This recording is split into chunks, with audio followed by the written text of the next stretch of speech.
This is Never Gallimore from the Dallas Cowboys, and I want to give a major shout out to Mike Tag. Keep bringing the hype to the Cowboys Nation. We love and appreciate it. Now, can you dig it? Let's get it. What's up, Cowboys Nation?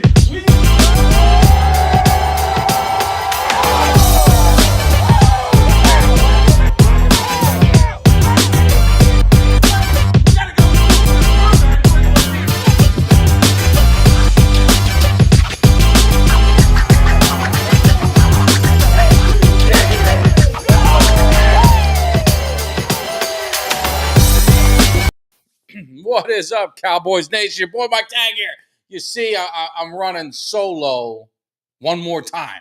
You know, my man Jimmy's on a flight out to Germany enjoying vacation. I'm back from vacation, but we're gonna have a good time. We're gonna get this thing rolling and talk some Cowboys. Of course, you know your boy can talk Cowboys. That's what happens. If you go on vacation, it's just gonna turn into a Cowboys only show. So first of all, just want to thank everybody, man. I did a show on Sunday, and usually Sunday's just kicking it, man. Not expecting a whole lot of reaction, but we had a great response to it, man. Got over 300 views on a Sunday, so maybe it was raining in some parts of where you guys are at, but appreciate the love, and also we eclipsed the 1,500 subscriber mark. So I've been doing this, a little under a year, just trying to have some fun with it, man. And hopefully you guys are enjoying it. It seems like it.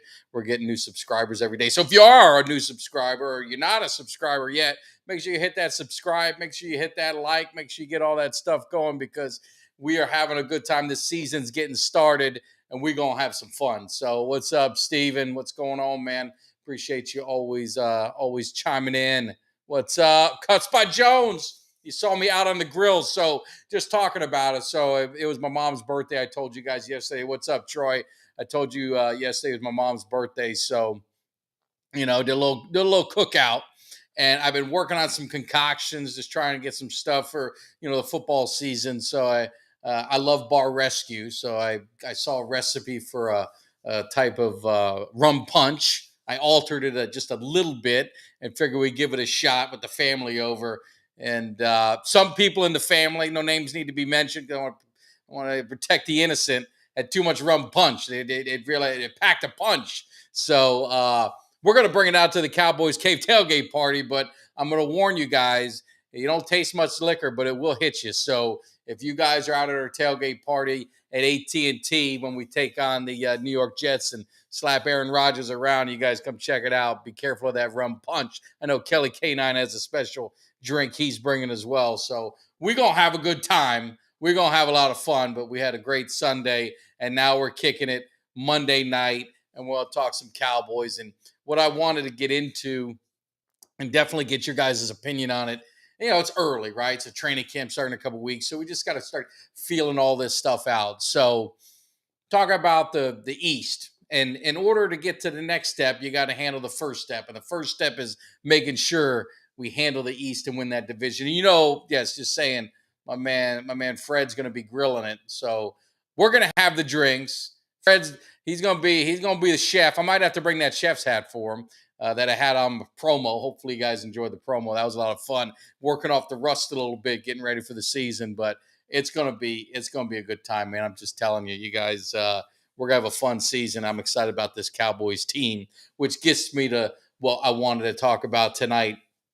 Was like I said, in order to get to every step, you got to complete the first task, and the first task is winning the division. And I just think it's crazy that it's been like 20 years and there has not been a repeat champion in the NFC East. And, you think back and you're like, man, Dallas has been, we've been pretty good for a good while. And the Eagles kind of were up and down. And I mean, Washington snuck in there and they got a division title. And it's been a while for the Giants. I think that Washington might have got a couple of them. So it's going to be interesting. So let's just break it down and definitely want to get your guys' opinion. We got to let's get this thing right here. See, I'm learning all my technology. So you got the Cowboys schedule. If you listen to Kelly K9 and I, we broke down this game a couple weeks ago on one of our Thursday live shows, and I was 12-5, Kelly was 13-4. And the funny thing is you know how you do this. You break down the schedule. You do a little check mark here. We're going to win that one. Eugene Lockhart, he talked about it. He And talked about it usually one time. during the off season, when they bring the schedule out, we would chalk it up as a W.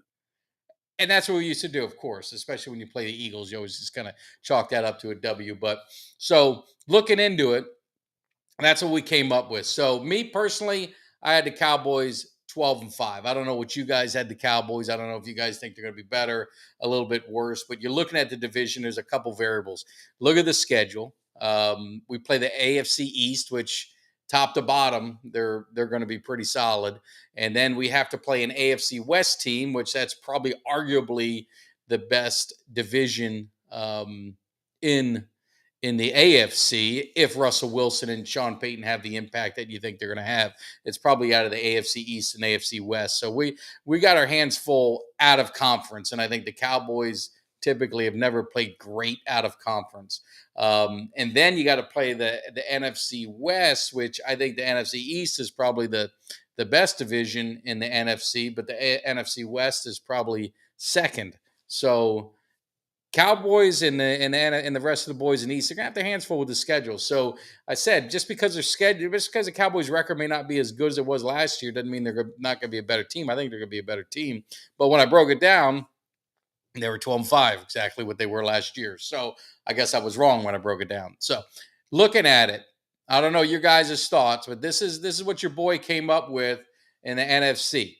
So I got the Cowboys winning the division at 12-5. Taking the number 2 seed. I think they're the best team in NFC, but I think you're going to get some team with a crappy schedule and a crappy division that's going to end up winning 13 games, and they're not a 13-win season. And I don't like that, to be honest with you. I hope it doesn't happen because I think the 1 seed is so important now more than ever because they're the only ones that get that bye. So I got them at 12-5. I got the Eagles at 10-7. And I think Kelly had them at 9-8. I don't know what you guys have the Eagles, but I have them starting fast. I think if you look at their schedule, they got a pretty fast start where, I mean, they opened with New England. Then they got Minnesota, which it's a primetime game, so you know what's going to happen with Kirk Cousins there. They play the Bucks on a Monday night. Bucks obviously aren't going to be what they are. Washington is a team that, you know, could be interesting. And then they've got the Rams. And then they got the Jets, they got the Dolphins, the Washington again. And then the interesting stretch, and this is where I think they're going to be in trouble. I think they're going to start fast and they're going to get a lot of hype. But I think come week 9, playing Dallas, they get their bye. And then they got Kansas City, Buffalo, San Francisco, and then Dallas. And Kansas City and Dallas are both primetime games on the road. That's a tough stretch. Then throw in Seattle again on the road after playing Dallas on a Sunday night game. They're going to have their hands full. The end of the schedule is interesting because they play the Giants twice in the last 3 games, and then they mix in the Cardinals, which I think we all think is going to probably not be a very good team. So Philly is going to be interesting. I think they're going to start fast. I think they could potentially hit a 4 to 5 game losing streak in the middle end of that season. I know Eagle fans don't want to hear that, but that's going to be hard. That's going to be hard for them. So it's definitely going to be a rough stretch. I got no pity on them. I could care less. I'm happy for it. So that's why I got them finished 10-7. They'll be the 5th seed. They'll get that 5th seed. They'll be the number 1 wild card team. I think they'll win some tiebreakers and things like that. I don't think there'll be another wild card team better. So I got the Cowboys 12-5. I got Eagles going 10-7. And then now you got the Giants. The Giants are an interesting team because they were the Cinderella team last season, came out of nowhere. I think it was lightning in a bottle. I don't believe in Daniel Jones. I don't think their offense is that good. I don't believe in their receivers. They got trouble with Barkley. If he ends up holding out for any period of time, that's going to change their whole offense. Their defense is okay. Nothing to write home about. But their schedule is interesting because they've got a pack of road games. It's like 2 in a row, 2 in a row, 3 in a row, 2 in a row. And they don't really have a tough, when I'm looking at their schedule, it's not that. I mean, the toughest stretch is probably San Francisco on the road, Seattle, at Miami, at Buffalo. That 4-game stretch right there is where I could see them losing 4. That's after opening in Dallas and then going on the road with Arizona. So you lose Dallas, you lose San Francisco, you lose Seattle, Dolphins, Bills. I mean, they could be in a stretch where they start the season like 1-5. I mean, their only win might end up being the Cardinals. So I think they're a team that's going to start slow, and then maybe they're going to pick it up at the end, but it'll be too little too late. And then you've got Washington. And, Washington, I think their defense is good. Their offense has talent, but you guys know how this league is, man. It comes down to the quarterback.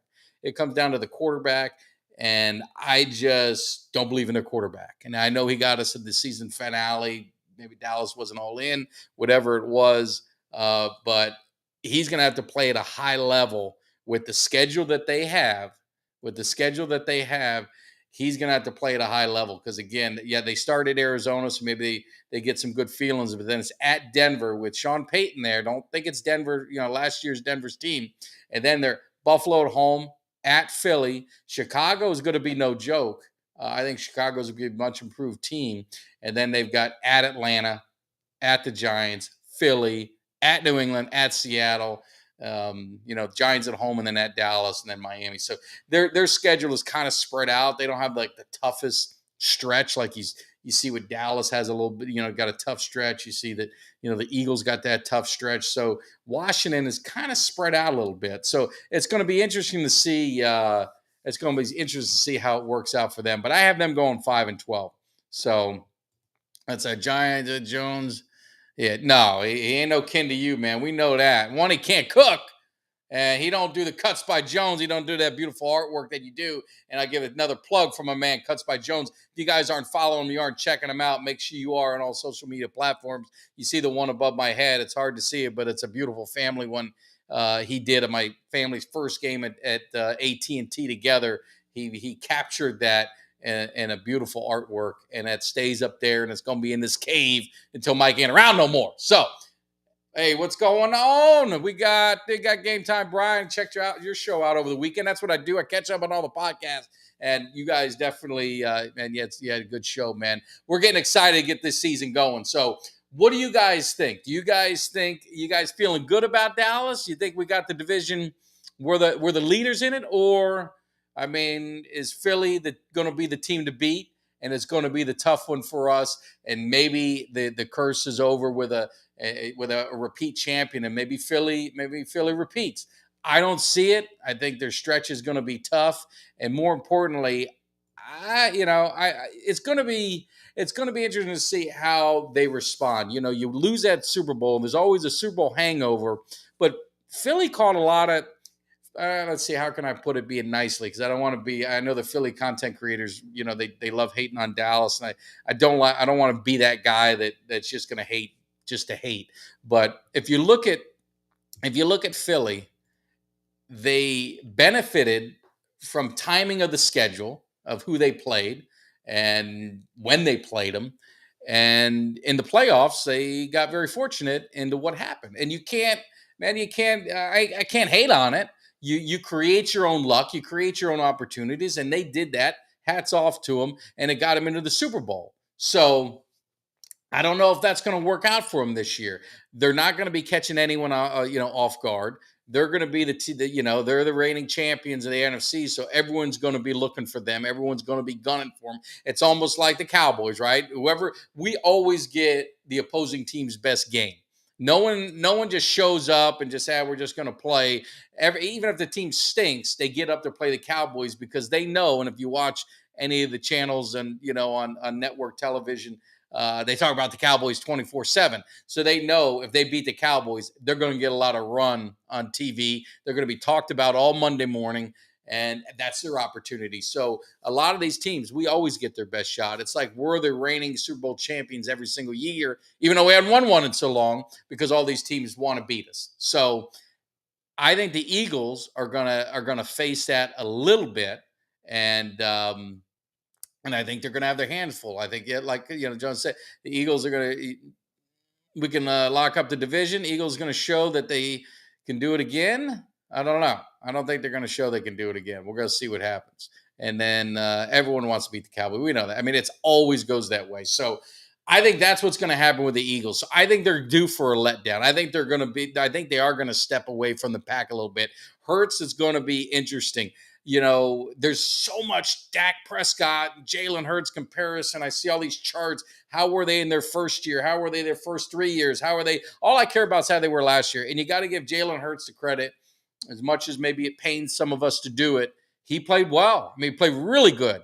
He played at a MVP level last season for the Eagles. I mean, they were the best team in the NFC pretty much from start to finish. We never had a chance to really close that gap. And, for whatever reason, that's the way it worked out. Now, this is a new season.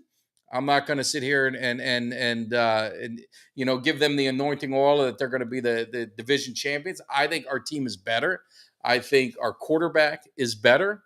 That's not taking anything away from Hurts, but I think Prescott's going to be better. I think what the offense can do is going to be stronger with McCarthy being able to do what he wants to do. And I've said it a million times. I think the worst thing that ever happened was Kellen Moore sticking on when McCarthy came, because I just think if you're the captain of the ship, you gotta do things your way. And let's see what we got here. Let me look at chat. Eagles better be 5-0, 6-1. That's exactly. I had them starting fast. I had them at like 5-1 or something like that. So I think it's, I think they're going to start fast. They got an easy schedule, but trouble's coming for them. And I think the way our schedule works out, I think we're going to hang in there early. I think, the Eagles are going to run off to a fast start. They'll probably be in the driver's seat by the end of 8 games. But I think once that week 9 starts, I think there's going to be trouble brewing. And I think that's when we can overtake them. So it's going to be interesting. But like I said, the offense that we're going to have, and I don't know your guys' opinion, you feeling good about the change, or you feeling nervous? You don't know what to expect. For me, I think Dak may not have the best statistical year. He may not put up 5,000 plus yards, 40 touchdowns, whatever it is. I think he's going to put up good numbers, but I think it's going to be a much more balanced offense for him. And I just don't know if you're going to get all those empty calories that sometimes the Kellen Moore offense would give you, where, you just kind of throw up a bunch of great yards against some crappy teams. But when it comes down to crunch time, the schemes and the decision making and everything that rolled into one just never seemed to happen. That's why I say everyone, especially these talking heads, they crucified Kellen Moore. They crucified this offense. Now that he leaves, now they're just saying how great this offense was. How we're the top 5 offense for all these years. And what are we going to do without Kellen Moore? And, he did all these great things. And I'm not taking anything away from him, but I go back to situational football. And I think all of us can admit, and all of us, anyone who was there at any of these games, especially I'm always going to point back to the 49ers games, situational football, that offense was it was pretty bad. It was pretty bad, and Dak didn't play well, but I don't think the play call and the adjustments did him any favors. I think he was out coached from an offense to defense. I think that, D'Amico Ryans, who's now the coach in Houston, who I think the world of him. I think he's going to be a solid head coach. I mean, Kellen Moore just couldn't adjust to him, and it just killed us. I don't think you're going to get that with McCarthy. I think McCarthy's won. He's won championships. He's been to the promised lands. He's been around a long time. People forget. I mean, the quarterbacks. He's obviously Montana. with the Chiefs, and then it was he was at the Niners, and he was at the Saints when they had the 2-headed monster. And I think it was Aaron Brooks, who wasn't a great quarterback, but man, he put up good numbers, and the Saints were solid teams. If that's the team I'm thinking of, my memory is always sometimes fading. So I don't know if it was the other quarterback, but I thought it was him, but I could be wrong. But it's going to be interesting. But I think this offense can be better. May not be better statistically, but I think it's 100% going to be better from the philosophy and from the scheme and from everything else. The only concern that I have with the offense And I don't know if it's necessarily a concern. Um, it's just, the running back. And it's not Pollard, man. I got no worries of Pollard. I think Pollard's going to be a superstar, and I think he's going to do his business. But, you look at the longevity of the season, you're going to need some running backs. And I just don't know behind him. I don't have a ton of confidence. That doesn't mean I don't believe in him. It's just you just don't know. Malik Davis, he showed so much promise in preseason. And I thought in the 49er game when Pollard went down, all right, bring Malik Davis in because Zeke he just didn't have it. I mean, he just was not getting anything going on the running game. I thought just bring someone in to see if you can get a spark or see if you can get something. And we didn't see him. And we didn't see him. Heard he was maybe pouting over playing time or something going on there. I don't know I'm not in the locker room, so I don't know the truth of it. You got Ronald Jones, who, he's a veteran who, won a Super Bowl with the Bucs. I won't count the Kansas City one. And I think you're going to be good with Deuce Vaughn, but I just don't look at Deuce Vaughn as, God forbid Pollard went down, that's your guy that's going to carry the load. Not going to happen. And then, the fullback Hunter, was it Lemke? I know I'm going to butcher his name. As our short yardage, as our power back, maybe a Mike Allstott-esque from going back in time. I don't know much about him. Undrafted. So there's just a lot of question marks. So I don't know what you guys, feel about the running back situation, but I just, I don't know. Yeah. In situational football, I mean, it's so important. It's so important. And I think, like I said, I think it's even, more important with this team is this team. I don't know if you guys obviously saw the games. All year I could sit there about 5 minutes into the game and say, we got it. We got this game. We're going to win, or we're in trouble. And the Bucs playoff game, even though we had that, it was kind of like a rough start. Both teams are kind of feeling each other out. I just had the feel of the game and the way things are going. I said, there is no doubt. Eventually, as soon as we score, it's over. It just felt better. And then in both 49er games, the one I was there a couple years ago, and then obviously last year, it was like, we're in trouble. Just did not feel good at all. So I don't want that feeling. I want I want to have confidence going that, all right, if we start off slow, we got the adjustments. We're going to make the adjustments on offense that's going to get us back in the game or get us back in rhythm. It just seemed like if we didn't get in rhythm early, we never got in rhythm. Like it just, or it's too late, or it's just something weird. So I just think with McCarthy, he's going to bring a sense of calmness. He's going to bring, maybe a simplified, the Texas Coast offense, like they say, simplified version to put the players in positions to make plays. Let CD do what he does best. Give him the ball and in space and let him do the yards after catch. I mean, after the catch, I don't, there ain't too many better than him that I wouldn't take it, over him in the NFL. I mean, he does it. And now you got Brandon Cooks who can really stretch the field, and obviously Gallup coming off that injury. Second year, I just feel more confident with him.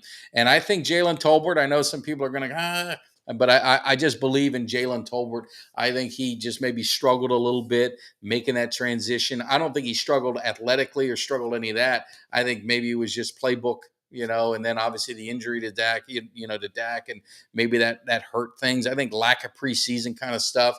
I think preseason's important. So hopefully, he gets out there more in preseason, just kind of gets feeling good, because if you got him at the fourth receiver, I mean, our offense with our tight ends, we know, Schoonmaker, I think he's going to be solid. We got Ferguson and we got Hendershot. So we're feeling good there. The running back with Pollard, I'm good, but you're talking a 20 game. If we want to go to the Super Bowl, 20 to 21 game season, I'm going to need to see Malik Davis. I mean, if you're going to say who's your hope if they don't sign someone, Malik Davis has got to be the lightning rod for that running game to be the balance to Pollard. I think if it's not him, then I think we could be in a little bit of trouble. Now, there's a lot of running backs out there, and we'll see what happens. But let's see. I want to catch up in the chat, man, because we got some big things. Your boy can't see anything. I was first to say we should pick up Dalvin Cook. I still wouldn't be mad if we got him. However, I like what we have right now, and I want to see what Deuce is all about. Rojo still has some juice. Yeah, if Rojo has juice, then everything I said ain't worth nothing. So I just don't know if he's got the juice left. So I hope I'm proven wrong. I want to be proven wrong. I just think that Malik is going to have to be the guy to really step up if we don't sign a Dalvin Cook, which I would, you ain't getting arguments from me if we pick him up. That's one of my favorite fears of the team. If Pollard can't get going and the defense can drop an extra corner and safety, the throwing windows are going to be much smaller, and it's not a great recipe for Dak. No, it's not. So I definitely concur with that. I just think we need to get something going. But yeah, Steven thinks we're well off. So I mean, don't forget to show the love and hit the like, subscribe. Like I said, man, it was so much fun yesterday. We had a great response, hitting over 1,500 subscribers. I'm gonna be a little uppity, man. I think we should have more than that. That's just my opinion. That's why I bring the way we bring stuff. But I know, we got kind of started in the off season, and when we really got going. So it takes time. This is the worst time of year. People are on vacation. Jimmy takes vacation. Kelly takes vacation. I'm taking vacation. So we're getting through these next few weeks, but we've got some good stuff coming. We are actually, give a shameless plug before I get back into the grind, is looks like we're going to have, now it's not, we got a Hall of Famer coming in, but it's not him and it's his son. And we're talking about Chuck Howley.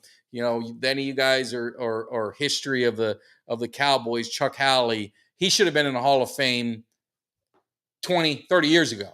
And it's kind of criminal that it's now. He's not in the best health, but his son, reached out to him, and his son really wanted to come on, and we invited him on, and he just, he thought it'd be so awesome to be able to share some stories of his dad and some of the moments and things like that. He just, he's not in the best health right now, so it's harder for him to get on. But I thought it'd be really cool, especially with him finally getting into the Hall of Fame. So we've got him coming on, and I'm working on one of the, I told you guys before, Martin Gramatica lives in Tampa, so I'm going to be pushing to get him on for the simple fact of just that Romo play with the field goal. I just think that's, even he had made a comment to a friend of mine that that's still the one play that he gets asked about all the time, more than being a Super Bowl, being on the Super Bowl team with the Bucs and all of that stuff. So Angelica, good to see you on here. Appreciate it. So working on them, and then of course I said we've got a guest that Cowboy. I hate jinxing stuff.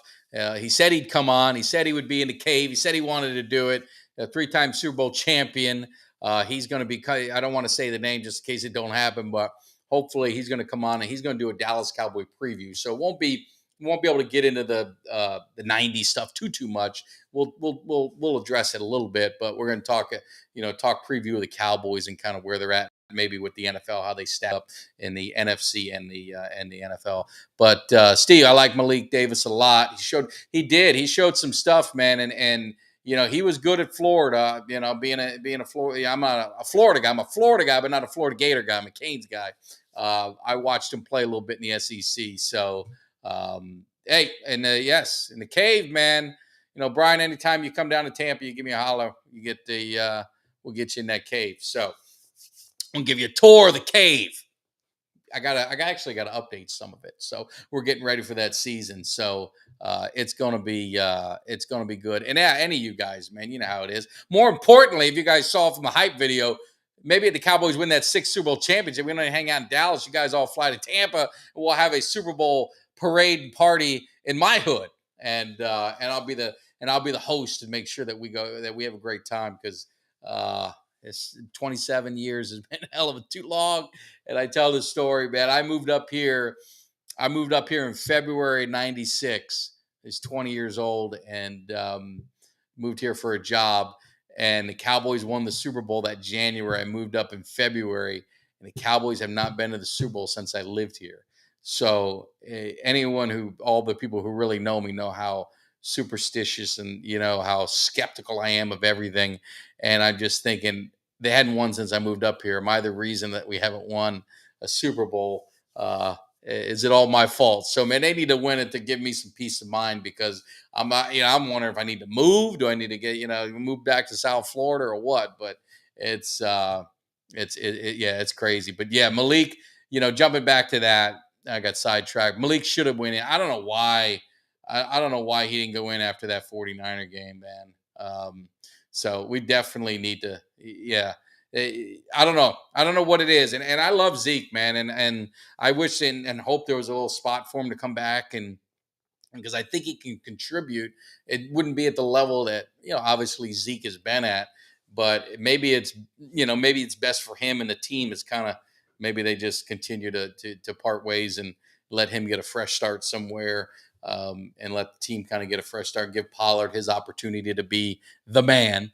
But we need to have somebody to fill that void. And like I said, with short yardage, uh, you know, when we're winning in the fourth quarter, who can get 8 carries to end the game. I know Pollard can, but I don't know if you want Pollard doing that in every game and jumping up 25, 28 carries a game, and then end up not being what we want him to be in the playoffs. Because again, season is long, man. This is a long season, and you guys see with these running backs, oh, there's my man Ultra. Look at, he's back. I missed Ultra. I got to give him some love. No, I know he's not coming back. I'm glad to see Ultra's back. He was in hiatus. He was in hiatus from us, but he's back. So I do appreciate it. I love me some Ultra. So even though he dogs me all the time, or dogs Dak. So I do respect it. It also been hanging out with you in person, maybe a game. Yeah, well, we'll definitely. If you ever get any of you guys get to AT&T, man, you got to call your boy up. I'll be at a lot of games this year. More importantly, we got a tailgate party, the first annual Cowboys Cave tailgate party. Kelly K9 and I, and Cuts by Jones and Mark and Doug and the crew. So many people. I don't want to. Jay Tuck, I know, swinging by. Knicks will be coming by. There'll be the Camber's coming by. I mean, we got so many people that are going to be coming by. I think Cole's Cowboys said he could be coming by. My man EJ Savage is going to be coming by. So we got so many. Troy going to be stopping. We got so many people that are going to be coming back. So I'm totally, I'm hyped for that, and that's going to be a lot of fun. And that's the way to kick off the home season. Now, of course, we got to slap the Giants around first. Got to handle that business first. Can't get too ahead of ourselves. But then when we come back to AT&T to open the season, then we go ahead and we knock it down. We put Rodgers out to pasture, get rid of him, once and for all, get that monkey off our back, exercise some demons. And I think that'll kind of springboard us into that season. So it's gonna be a lot of fun, man. Ultra, I'm glad we're all on vacation. That's what this stuff. That's a trouble with summers, is some of us disappear. But I'm glad you're back, man. And hopefully you had a great time, a good vacation. We had some family time. More importantly, I was up in. I got a cabin up in Blue Ridge in North Georgia, so we get up there, 4 times a year if I get lucky enough to do it. So it's not a bad drive, but it's 8.5 hour drive. So I get up real early, no stopping except for gas, and just had a great time with the family. It's you can't, the only thing that would be better if our internet not great up there, so they couldn't get too much on the phones. But we did some pool tournaments. Now your boy won the pool tournament both times or 3 times, whatever we did, and then we played some games, played some Galaga, some mixed Pac-Man, and all that kind of stuff. So I held it down, went on some whitewater rafting, floating down the river. I mean, that's what it's all about, man. Enjoying what you do. So make sure you guys definitely, when you're on vacation, enjoy that family time. So let's see. Jumping through the chat. We got EJ. Trade deadlines 24 hours earlier. The Rams are shopping Aaron Donald.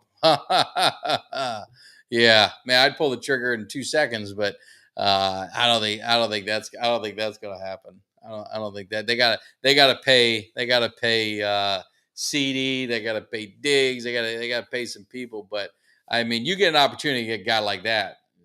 Any team should be knocking down the doors for that. But I do. Speaking of the defensive line, I mean, the defensive tackles. It was. I talked about a little bit on Sunday. Is the 2 areas of the defense that are always my concerns. We seem to have the most depth now, and that's D tackle and in the secondary, with the cornerbacks is, you're going to be cutting some people that'll probably going to end up jumping on another team.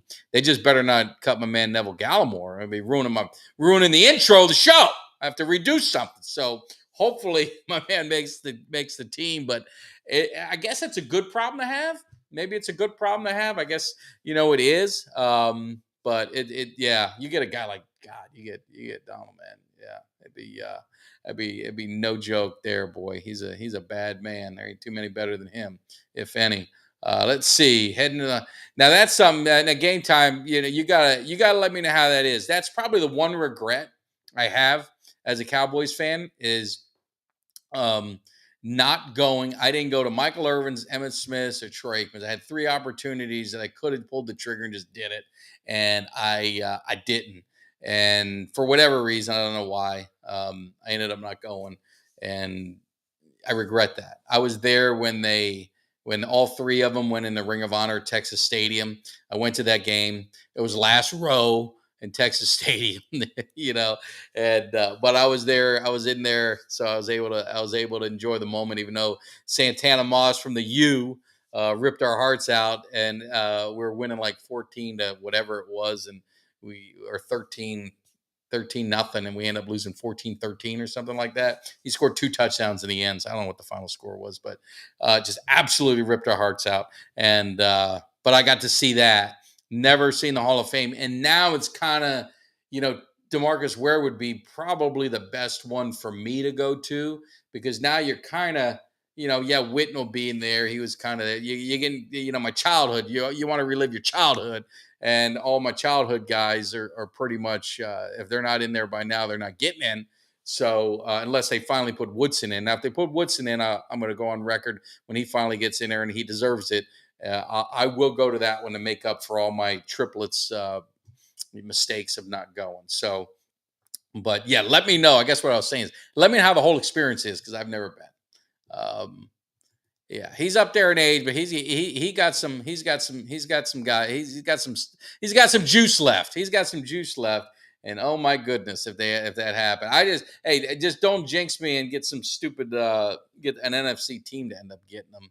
That would break my heart. A good NFC team like the 49ers or something. The rich get richer on defense. So, but I'd be all in. I think it'd be a Super Bowl or bust move. I mean, I think that's what I think the Cowboys, if you get that opportunity, I mean, you got to take a shot at it. So let's see. We got is Ultra going? I'm flying to Cleveland, driving to Canton, then driving to Detroit. Oh wow, man, you're gonna be a busy man. You're gonna be a busy man around draft time. I should have. Now I was thinking about going to the Detroit one. I just don't know if that'll be the best spot. But I'm debating now. And I went to the draft in Philadelphia, of all places. I know that was a Drew Pearson one, so it made it worth it to see that live. But the draft is a lot of fun, and I'm not a big draft guru. I used to like watching it as a kid, but now I'm not as crazy about it as I used to be. Keep an eye on Holmes will be bringing in the content. Yes, yeah. You guys. I want to see it at the Hall of Fame. You and Mark Holmes, man. I want to see you guys bringing it. And if you guys aren't subscribed to Game Time Brian and the crew, man, I don't know what you guys are waiting on. Especially even EJ. I mean, there's so many. It's what I was talking about, to get on a tangent of content creators. I don't know if I consider myself a content creator. I'm a fan. I'm not a big X's and O's guys, as you guys see. I speak from the heart. And hopefully passionate enough to where you guys enjoy it. I love mixing up with Cowboys Nation. But, I mean, when it comes to real content creators, people who know their stuff, their draft stuff, I mean, like Tuck, and I mean, EJ, I met him through the draft process with the Cowboys Can Fan. They're another great group of guys. They're probably more like me, man. We just, you like kicking and having some fun. There's just so many great content creators, and I watch what happened with ESPN, and they're dumping all these, all these people, and it's the shift, man. I watch YouTube, and I watch a lot of the content creators with the Cowboys. That's where I spend most of my time if I want to get some insight, man, because you're going to get truth, you're going to get passion, you're going to get Cowboy, maybe some of us are homers. Maybe I think we're going to win all our games, man. That's just the way I feel. Now, if you want me to put some paper on it, I'm probably not going to do that. But I mean, at the end of the day, we're all fans. We want to see our teams win. It's the funniest thing. I get so pissed off when people say, "Oh, here we go. It's our year again." Well, what the hell are you supposed to say? Of course, it's our year. Every year is going to be our year, and I'm never going to say any different. If once I start doing that, then I'm not the fan that I want to be with the Cowboys. I just, football is a game where it's been proven. Things can happen. Things can happen. All you got to do is get in the tournament in the end, and some crazy stuff can happen. In the season, you just get lightning in a bottle. You see some of these teams that get hot. You just don't know. So I don't think any fan in the NFL should ever go into the season saying, we got no shot. We got no prayer. We're not going to win. We're not doing any of this stuff. So, no. So I definitely, yeah, YouTube is it. Sorry, I got backed up on my things. I get on a tangent. I can't do 3 or 4 things at once, as you guys can see. So definitely love it. And Angelic, I appreciate it, man. Or Miss, sorry. I appreciate it. I love bringing the content. And I love doing the hype videos. I'm looking forward to it. I can't wait. Another shameless plug. A lot of you guys, I did appreciate it, Mike. Still want to get together with a bunch of different content creators. No, definitely. I'm in. And you get some people together. I don't, any content creator knows I don't turn down an opportunity to go on a show. I just love doing it. I love talking, as you guys can see. I can do this show by myself. I don't like to. I like to have a sidekick because it makes it easier to bounce stuff off. Sometimes I feel like I'm talking to myself, but thankfully I see you guys in the chat.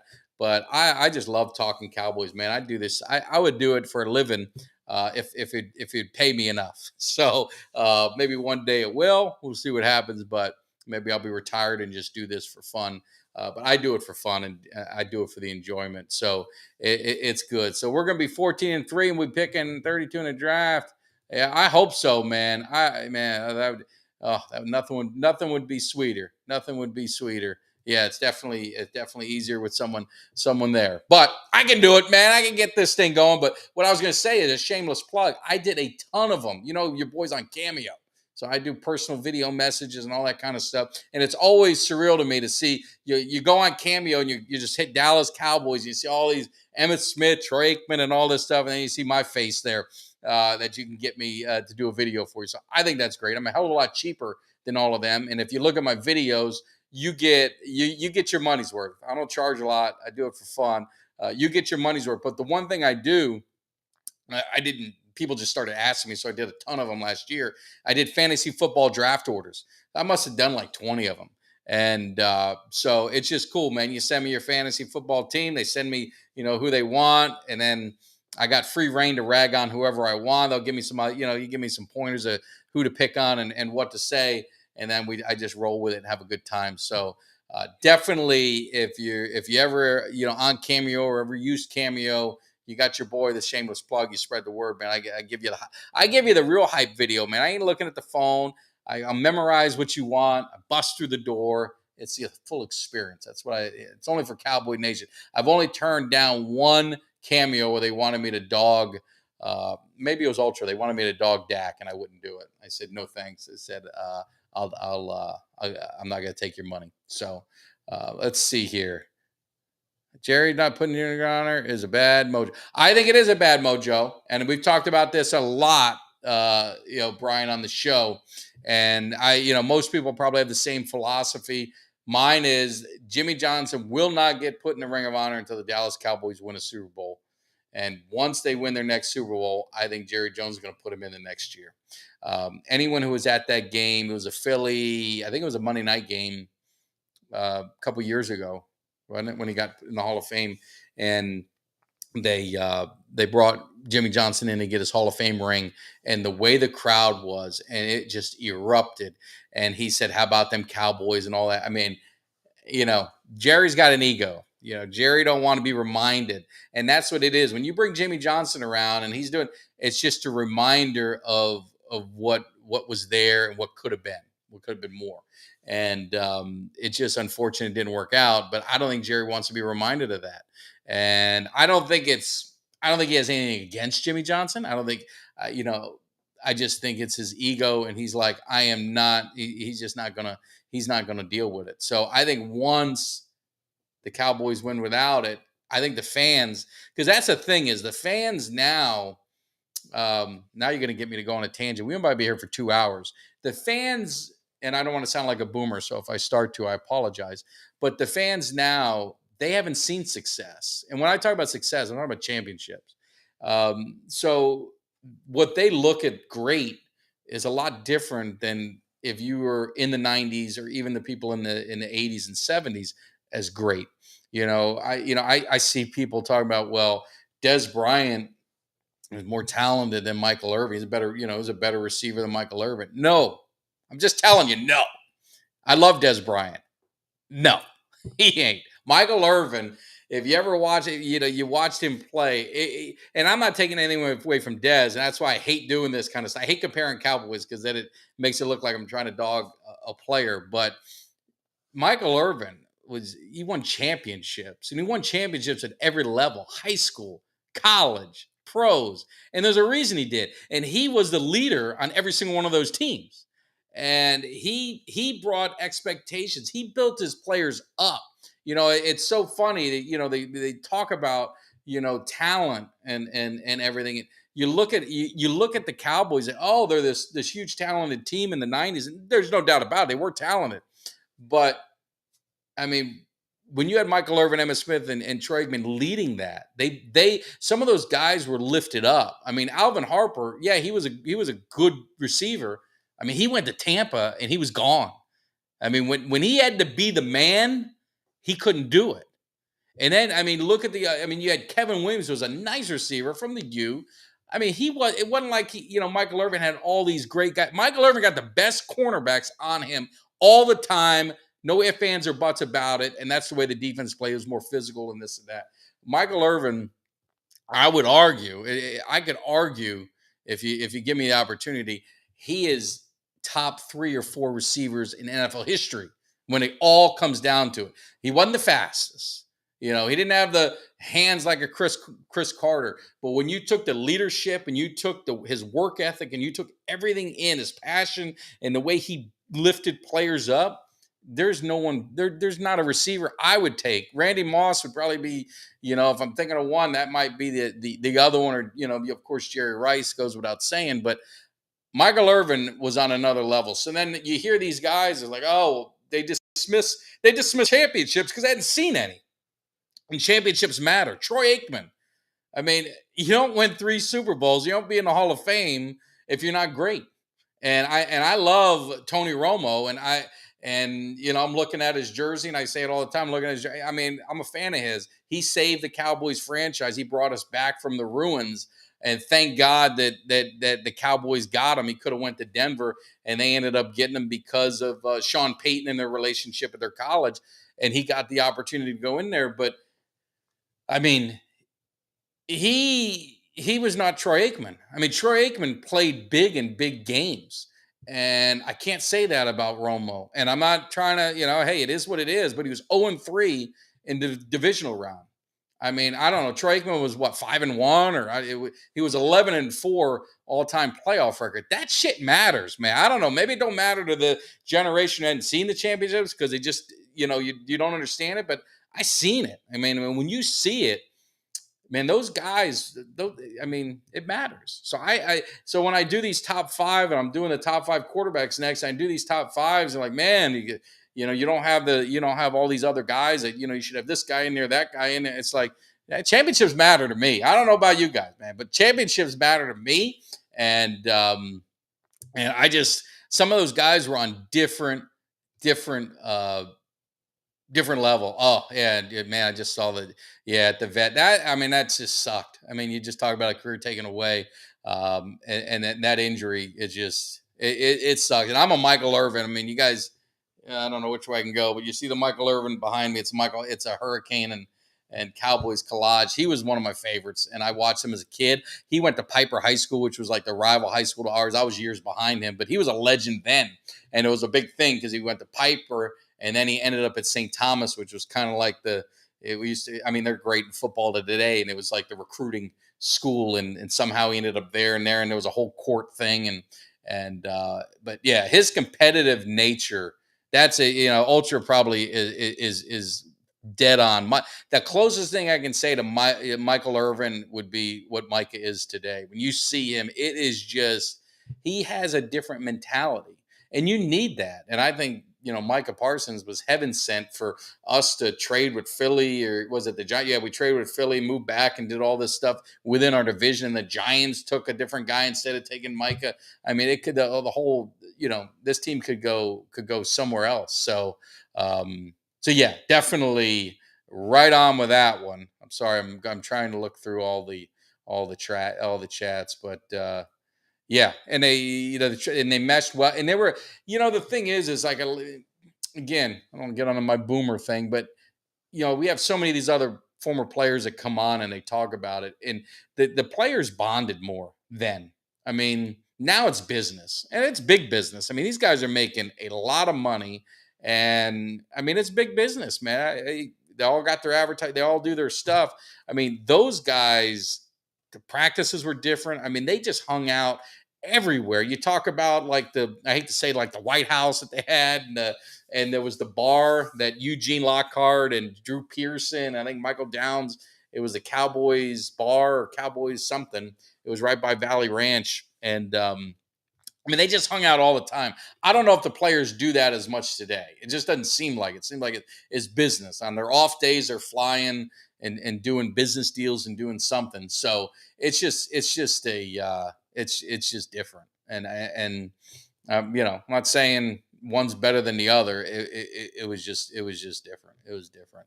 And let's see. I've seen the championships won with Drew Pearson, Antonio. I didn't see any of that. So I didn't get a chance to see that. I wish I did. I wish I could say I saw 5 championships or 4. If they in '77 they won with Tony and stuff.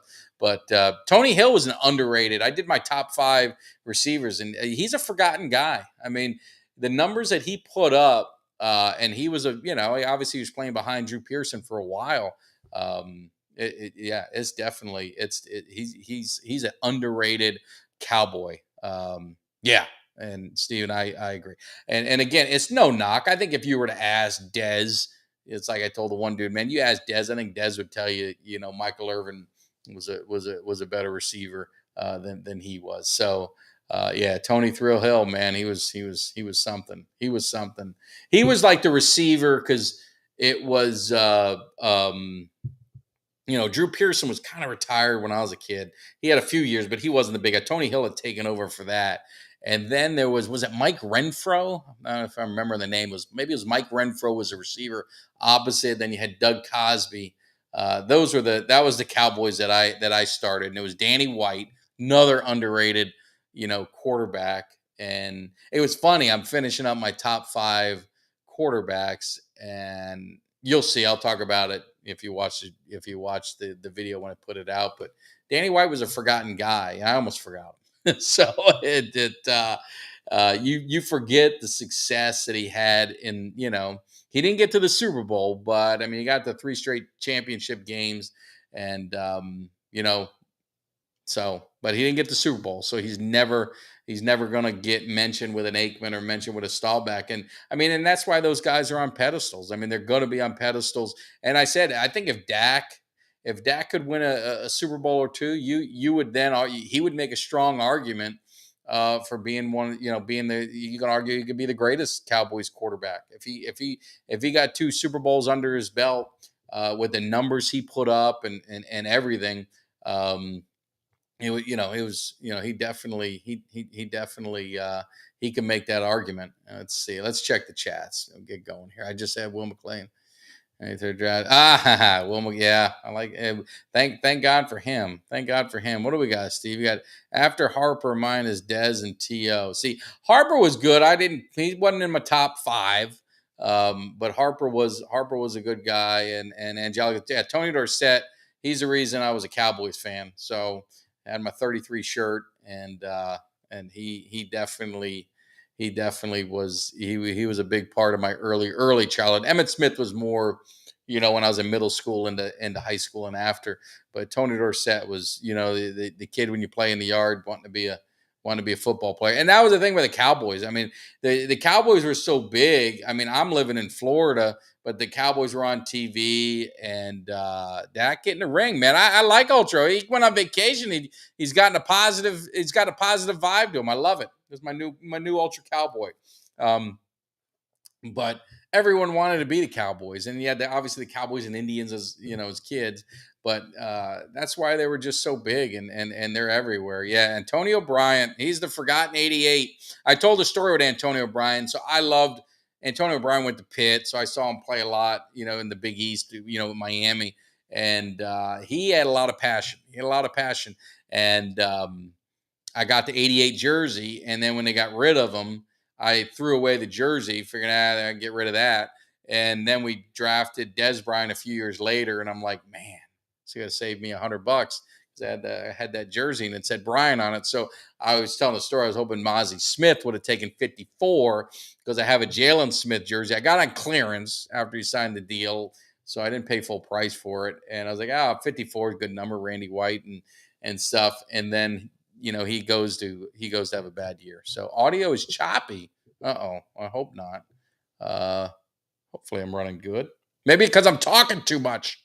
So, but anyway, hopefully it's better. Is it better now? Am I getting choppy now? That's the trouble with this. I'm not an audio guy, but I got all the good stuff. So hopefully it's good. But anyway, I was wrapping it up. Anyway, I'll check it out.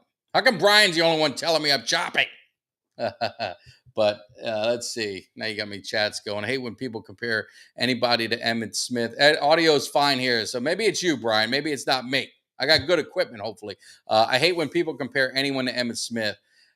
Yeah, you get me going. Emmitt Smith, I'll argue with anyone about Emmitt Smith being, he's always forgotten as a top running back.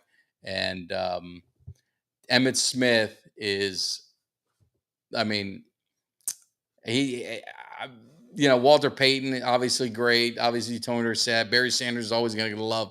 But when you come to the total package of a running back, everything that they did, I'll take Emmitt Smith over anybody. That's just me. Now I'm Cowboys. He was my guy growing up, so maybe I'm biased, maybe not. But he wasn't flashy. People said he wasn't fast enough, but I still go back to that 95 season first play, and he took it 80 yards against the Giants. I know that's still true because I my memory is bad, but it ain't that bad. So and I just think he was awesome. He just, like I said, he wasn't flashy.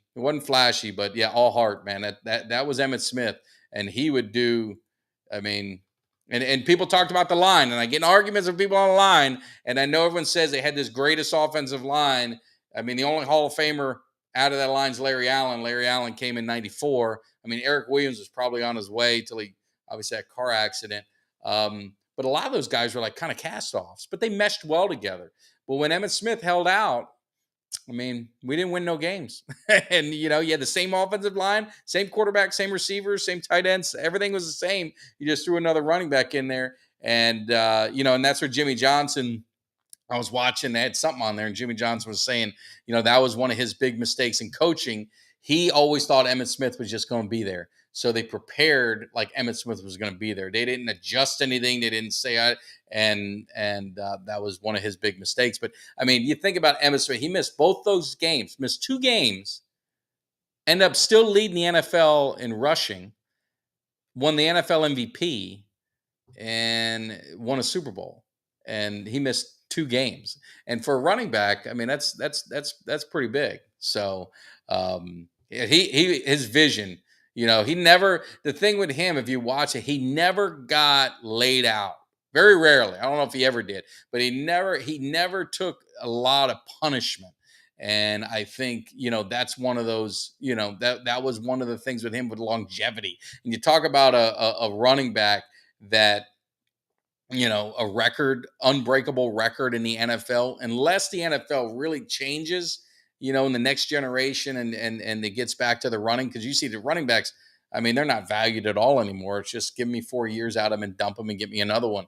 I don't think his record's ever going to be broken. I don't know if any, Adrian Peterson was kind of like they're close, but he's not, obviously he's gone, so he's not going to do it. So we'll see. 88, 89, 90, all first round picks. Yeah. Yes. It was that was good. That was good drafting. It was good drafting. It was Tex Schramm, with Michael Irvin. I think the story was Green Bay wanted Michael Irvin, and Michael Irvin told them flat out, I'm not playing there. I'm not playing in the cold. There was some story. I have to go back and look at it, but there was something with Green Bay wanted Michael Irvin, and thankfully he came to the Cowboys. His dad was a big Cowboys fan, so it was a big thing. And then Emmitt Smith, it was funny because I think they wanted, was it James Francis, the linebacker, and someone, I think the Bengals might have taken him. And then it was like Blair Thomas was the main running back, and then it was Emmitt Smith, and I think they traded up and they did something, and they ended up getting Emmitt Smith. So it's funny how things work out. Aikman obviously that was a no-brainer. They had the number 1 pick, couldn't screw that one up, and he was far and away the best quarterback in the draft. So that was a no-brainer, but it's just it's crazy, and I don't think he'll. I don't think that record's ever gonna fall. But yeah. So anyway, but the draft is, back when I used to really, really, really love the draft, I could tell you all the players and do all that. I mean, drafts always won, 4th, 5th, 6th, 7th. Back in the day, they had, what was it, 12 rounds. I mean, you got Larry Brown in the 12th round. I mean, now they're all free agents, but I mean, that's what made the Cowboys so great, was the depth that they were able to get.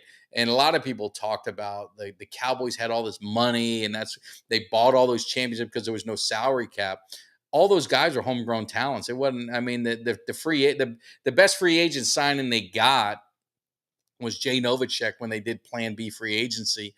I mean, and people, think that Jay Novacek was like this, Tony Gonzalez or Jason Witten. I mean, he was nobody. I mean, the Cowboys got him for nothing, and he turned into be a great tight end for the Cowboys. I mean, he was another one where injuries kind of plagued his career, and it unfortunately, it shortened it, but it probably cost him like a Hall of Fame career. But I mean, he's in forever the Cowboys' hearts of, in the 90s. I mean, Jay Novacek goes without saying. So there's so many of those guys that, weren't Hall of Famers on that team, but they were just great contributors. You think about that defensive line in the 90s, and I compare it to the defensive line here, is we can just come in waves. There's just so much depth. And we haven't had that in a long time on this defensive line. And Dan Quinn, I mean, he can move guys around where he wants. I mean, you can even, you can put Tank inside, but Tank outside. You put, Parsons on one side, put Parsons on the other. You got Golston, you can kind of move him around. I mean, you got guys that, I mean, Dan Quinn's going to have a field day with the depth that they have. And it's going to be a lot of fun watching this defense. And I think the Cowboys, even though I think our offense, I said, how good can this offense be? I think this offense could be really good. May not be top 3, top 4, but I think they're going to be very good when it matters most. Points per game, time of possession, all that kind of stuff. But I think we're a defensive team now. And I think we've shifted to that attitude, and maybe you get that Bears, 85 Bears, or the Ravens and the Bucks, those years where it was just flat out nasty. And I think the Cowboys are gonna be nasty. I would love to see Micah Parsons move around more. Outside Irvin, no, it was on third down. If it wasn't going to Irvin, it was definitely Jay Novacek. But Micah needs. I would love. People say to have him rush on the edge. I know he wants to get paid as a DN, so I think he's going to get paid no matter what. But I think Micah Parsons is such a freak, genetic freak, as my man in wrestling used to say. I think he's just such a talent that you want to put him everywhere. I mean, Dan Quinn's just got to be like that mad scientist, and so many options, so many things you can do with Micah Parsons, because he's so dangerous, and he's just such a talent, man. It's just it's awesome. He's so fun to watch. So glad we got him, man. He changed the culture. He changed the culture of this team. I know McCarthy. The thing I'll give credit for McCarthy, he really did change the culture of kind of the approach of the Cowboys and the mentality and the way the locker room was.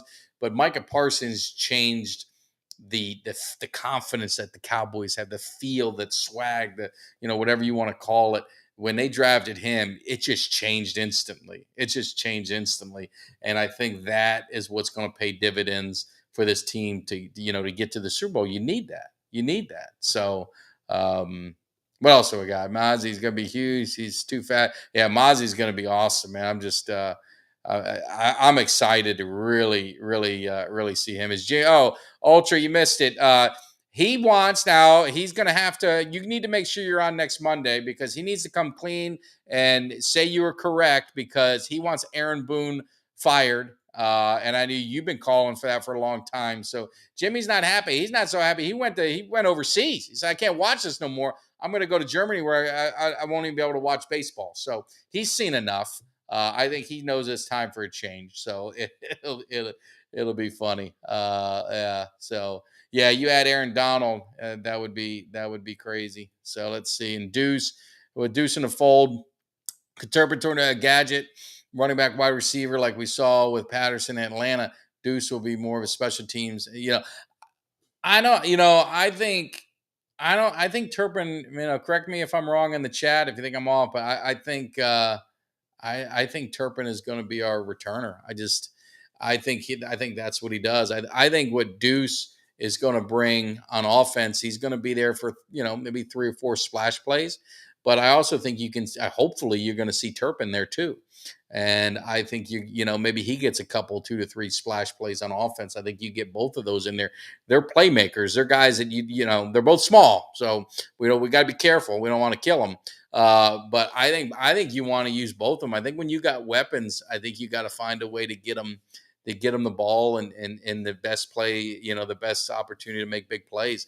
And I think that's, again, I'm going to lean on McCarthy and Schottenheimer to be able to scheme to get those guys involved. And maybe you see, both of them back there in some capacity on special teams. It's going to be cute. It's going to be interesting to see how special teams plays out with the fair catch rule and getting the ball. And, I know Turpin said he'll just continue to take it out. I'd be careful. That you get a lot of holding calls, a lot of bad things can happen on kickoffs, and you end up getting the ball inside the 10-yard line. That's not a recipe for success. Long drives aren't very common in the NFL. So I think they got to be careful. I know Turpin's going to be itching at it, but I think he's just got to make sure he does it at the right time and not get antsy and end up doing it at the wrong time where he ends up getting laid out inside the 20 or get a penalty, which would put him back even more. So, but I got faith in him, man. I think he's going to do it right, but I'd love to see those guys. Get it. But yeah, I don't know. I don't know. I think the one in trouble, I think Turpin's going to make the roster. I think the one in trouble is, I think like Simi, you're looking at these Tolbert, I think will be the 4. I still believe that. I know Ultra doesn't. But I think Simi or one of these receivers are going to lose their spot to Turpin. I could be wrong. But I think Turpin is going to, I think he's going to, to Ultra's point, I think he's going to be better. I mean, you got to remember that he went from the USFL right to the NFL. I mean, there was no rest. And now we got the kicker, right? We're bringing that kicker in from the USFL to come in, and it's going to be interesting. Now look at Cole's in the house. Hopefully he's going to be in the house at that tailgate party that I've been hyping up. So hopefully my man is going to make an appearance because we need to have everyone in full force when we get that thing going. But I see Ultra. I don't know if I think the fans' fetish is the fullback. I think the fullback, everyone's talking about the fullback.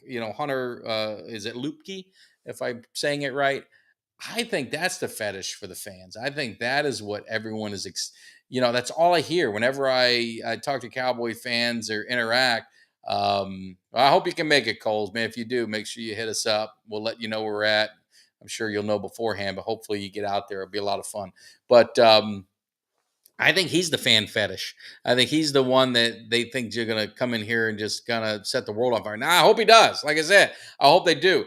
I don't. I think if I hope people aren't over uh, getting too excited with Deuce Vaughn, but like I said, I think the comparable person that you can put to Deuce Vaughn is Darren Sproles. I know they're both around the same side. They both went to the same college, so you're always going to get that comparison. But look at the career that Sproles had. He had big plays, not many, like on the carry side and stuff like that, but he had big impactful plays, one or two a game. And I think if you get that from Deuce Vaughn with his ability, to be, you can catch the ball, out of the backfield. You can put him at slot. There's so many different things that you can do with him. I think that, I think he's going to be one of those gadget guys that you definitely want to get the ball and you want to get something in his hands. But I don't know if he's the fetish. Maybe he is, maybe he isn't. I think the other fullback is the one that everybody is clamoring for. So we'll see. We'll see how it works. But we're going to need one of them running backs. I'm telling you. Trust me when I say it. We need to figure out: is it going to be Jones? Is it going to be it's not going to be Deuce Vaughn. Maybe the Hunter. Maybe he's going to be Malik Davis. He's the one I think if there's going to be someone who needs to step up to snag that other running back spot to spell Pollard. I think Malik Davis has the most upside. Yes, and Tolbert had a good off season, and yeah, I know. Tolbert is a bust, so we're gonna see. We're gonna see. Yeah, Malik Davis number 2. I mean, he's got he's gonna have to. Tolbert, I think Tolbert's gonna have a fine year. I think hopefully he proves, just like anything. Hopefully he proves the doubters wrong. I think Ultra would want that as well because that means the Cowboys are winning. I think any Cowboy fan wants that. But he's got to take advantage of his opportunity. And let's see, we got a first timer. Chan likes actually a Titans fan, but raised a Cowboys family, so they're my NFC teams as a kid. Man, I love it. I appreciate it. We won't hold anything against you being a Titans fan, of course, but I love new subscribers, and hopefully you contribute to the show. And once we get things going, we're gonna back to the phones and getting back to all that. I'm working on some stuff to maybe do some post game and pre-game content and just have some fun. If I'm here, if I'm at AT&T, ain't gonna be no post-game content because I'm gonna be hanging at Cowboys Nation. But if I'm here, maybe we'll do some stuff. But we'll see. And we'll see. Maybe he does, maybe he doesn't. The beautiful thing is, I'm not related to him, so it doesn't affect me none. Because the way the NFL is, if they don't pan out, they're going to have someone replace. I mean, look at Zeke. I mean, Zeke was a Pro Bowl, All Pro, two-time Russian champion, this and that, and he is on the streets. And this NFL is not for long. If they don't feel you're producing, you aren't going to hang around. I mean, especially a receiver, because you get an influx of receivers every year in the draft. So this is the year Tolbert's going to have to do something. I believe he will. So we'll see what happens. But anyway, I'm against the clock, man. I'm against the clock. Ronald Jones, the X Factor, man. We'll see, man. I hope you're correct. We need a running back. But no, I appreciate you guys tuning in. I went way over time for a man going solo. This ain't my style, but I had a great time. But Thursday, Kelly K9, we're both back from vacation. He's back. I'm back. We're going to have a good time. We'll be at back to our normal time of 8 p.m. Central, 9 Eastern. Like I said, in the next few weeks, we got some interviews lined up. We're going to have a lot of fun. We're going to get this thing rolling because, now this is the last month without football. We get some preseason games in August. We get a lot of fun, and we're going to get the tailgate party going. Make sure you guys, if you're at AT&T, opening day, home opener. I keep saying opening day. Home opener against the Jets. After we take care of business against the Giants, your boy's going to be there. Kelly's going to be there. We got Cuts by Jones, Man in the Grill. Your Doug's going to be there. The whole crew. Tucker. Everyone's going to be there. I don't want to miss names. I'm going to get myself in trouble. But we got a Cowboys Nation party going to be happening. And it's going to end in celebratory fashion of slapping Aaron Rodgers around the field a little bit, maybe putting him out the pasture for good. So anyway, if you guys are there, make sure you come hang out. If you're not, then I'll see you another time because your boy's going to be at like 5 or 6 games. So hopefully I run into you guys. It'd be a lot of fun, and I appreciate it. You guys have a great evening, a good week. Thanks for hanging with me for over an hour and 15 minutes. Hang with your boy. We're going to get this thing hype. Hopefully you saw the pre-hype video, did a little pre-hype, and maybe that'll get you going, hold you over to the end. So you guys have a great evening. Appreciate all the support, hitting all those milestones. We got a lot more to do. We'll peace out. Can you dig it? The Eagles getting ready because you might not like it, but you will learn to love it because we are the best thing going today. Now, can you dig it?